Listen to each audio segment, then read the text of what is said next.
चुनाव के दौरान बहुत सारे पोस्टर लगे, स्टिकर लगे, भाई हो तो ऐसा, भाई हो तो ऐसा, डैश डैश डैश। ऐसा भाई जिसने दिल्ली की बहनों के परिवार बर्बाद कर दिए, घर बर्बाद कर दिए, एक के साथ एक फ्री देने वाला तो सर एक ही मुख्यमंत्री है पूरे के पूरे देश में। वो तो यमुना जी में जहर डाल देंगे, इस जन्म में तो जिता नहीं सकते, हरा नहीं सकते, ऐसी ऐसी बात करने वाले, घमंड से भरे हुए, अहंकार से भरे हुए। घमंड और अहंकार तो रावण का भी नहीं चला, तो ये क्या चीज थे। पंजाब में नहीं दिया, दिल्ली में जो जो कहा नहीं दिया, वो काम कुछ किया नहीं, और हमसे आके पूछते हैं कि बताइए कब देंगे। तो मैंने भी मन में किसी शेर की कही, किसी शायर की कही हुई दो लाइनें मुझे ध्यान आई कि बागवान ने भी न जाने कैसे कैसे शौक पाल रखे हैं। 10 साल का राज किया भाई, एक बार जीते तो 67 सीटें आ गई, दूसरी बार फिर 62 आ गई, फिर तीसरी बार फिर मौका मिल गया।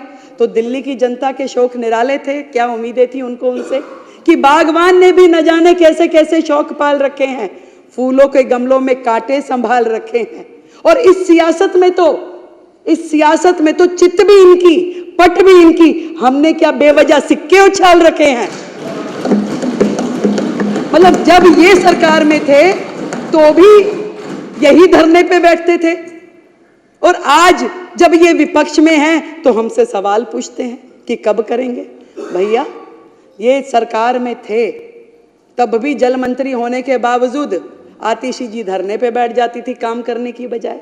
माननीय मुख्यमंत्री जी जो उस समय होते थे वो तो 26 जनवरी वाले दिन जाके धरने पे बैठ गए। तो इन तो धरना पार्टी है। इन्होंने अपने कार्यकाल में केवल प्रेस कॉन्फ्रेंस, केवल बाइट देना, केवल इंस्टाग्राम ट्विटर पे पोस्टर डालना और मनगढ़ंत कहानियां बनाना, इसके अलावा किया क्या है।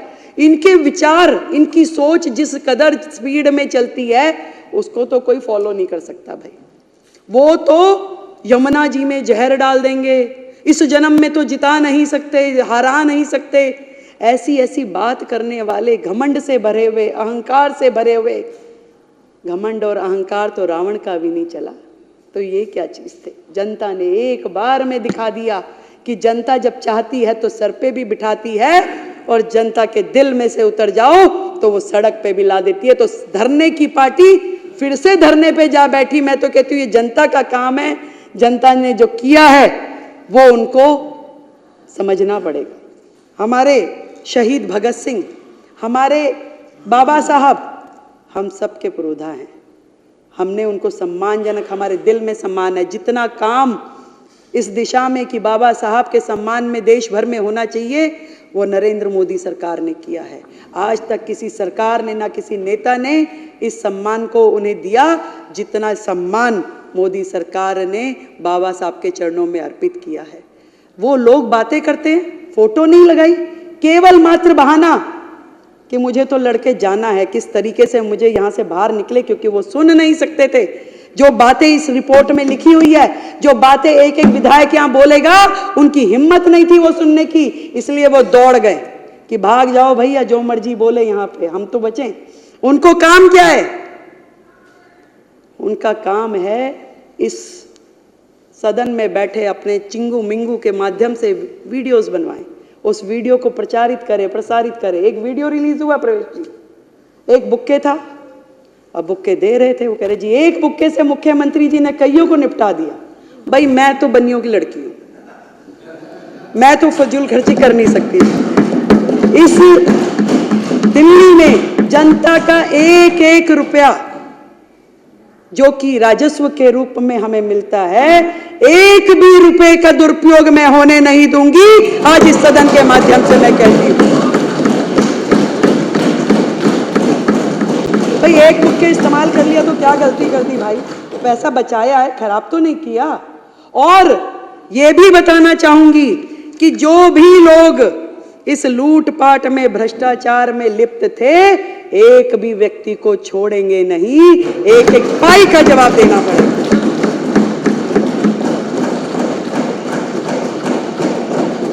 चुनाव के दौरान बहुत सारे पोस्टर लगे, स्टिकर लगे, भाई हो तो ऐसा, भाई हो तो ऐसा डैश डैश डैश, ऐसा भाई जिसने दिल्ली की बहनों के परिवार बर्बाद कर दिए, घर बर्बाद कर दिए। एक के साथ एक फ्री देने वाला तो सर एक ही मुख्यमंत्री है पूरे के पूरे देश में, एक ही मुख्यमंत्री, एक के साथ एक फ्री। दारू, कैसे घर बर्बाद हुए, कैसे बहनें खून के आंसू रोई। ये केजरीवाल साहब जो उन्होंने किया वो इतिहास में लिखा गया। जो घर बर्बाद हुए, जब उस बहन का पति उससे लड़ता था तो वो 100 गालियां देती थी केजरीवाल को, और वही बद्दुआएं लगी है कि केजरीवाल जी की पूरी टीम सिमट के जितने धुरंधर थे, जितने मुखिया थे, सब घर जाकर के दुबक्के बैठ गए।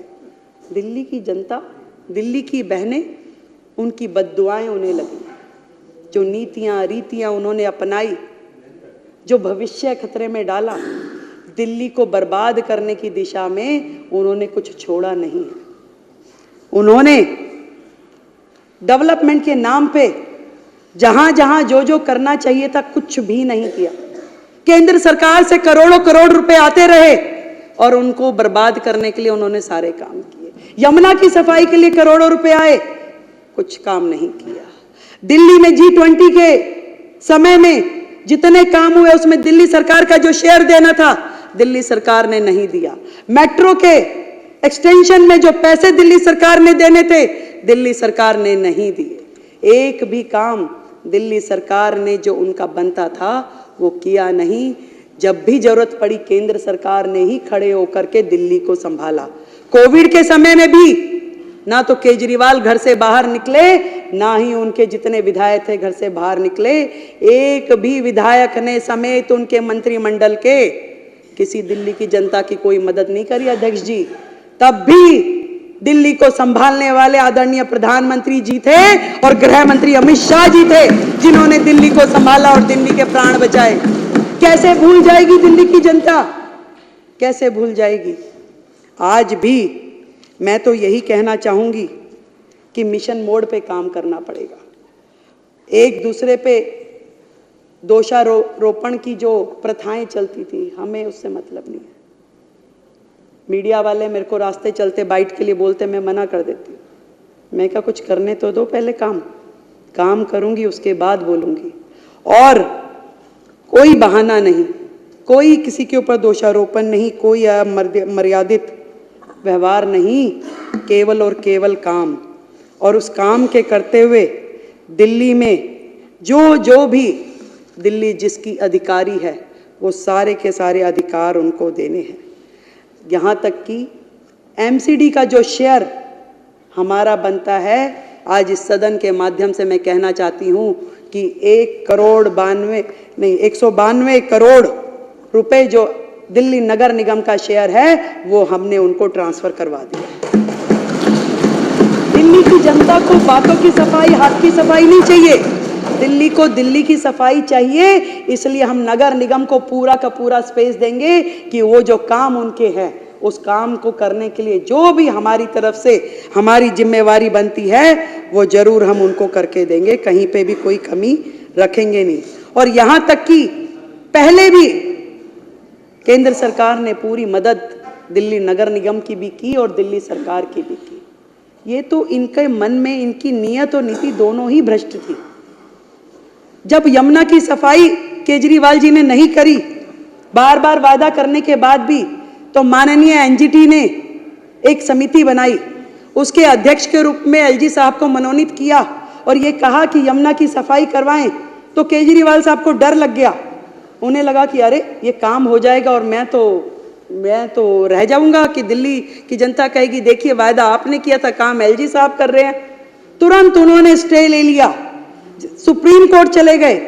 पहली सरकार होगी जो अपने राज्य में काम होने के खिलाफ जाकर के स्टे ले ले, और उन्होंने यमुना की सफाई होने नहीं दी। यही सेम काम उन्होंने जब कूड़े के पहाड़ हटने चाहिए और वो कुछ नहीं कर पा रहे थे, तो एनजीटी ने समिति बना करके एलजी महोदय को अध्यक्ष बनाया, कहा कि ये पहाड़ हटने चाहिए, ये काम होना चाहिए। और हमारी केंद्र की सरकार ने, हमारे नितिन गडकरी जी ने NHAI के माध्यम से जितना भी यहाँ पे वेस्ट था उसको ले जा के सड़कों, जो नई सड़कें बन रही थी उसमें उसको यूज किया और बहुत बड़ा एरिया खाली होता गया, चलता गया, परंतु उनको ये भी सुहाया नहीं और केजरीवाल साहब ने वहां पर भी कोर्ट में जाके स्टे ले लिया कि ये काम भी दिल्ली में होना नहीं चाहिए।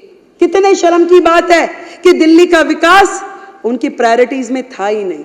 वो एक रिमोट से कई सरकारें चलाना चाहते थे, कभी पंजाब की, कभी दिल्ली की और कभी अन्य अन्य राज्यों में जाकर के गोवा भी मैं ही चलाऊंगा, यूपी भी मैं ही देखूंगा, हरियाणा भी मैं ही करूंगा।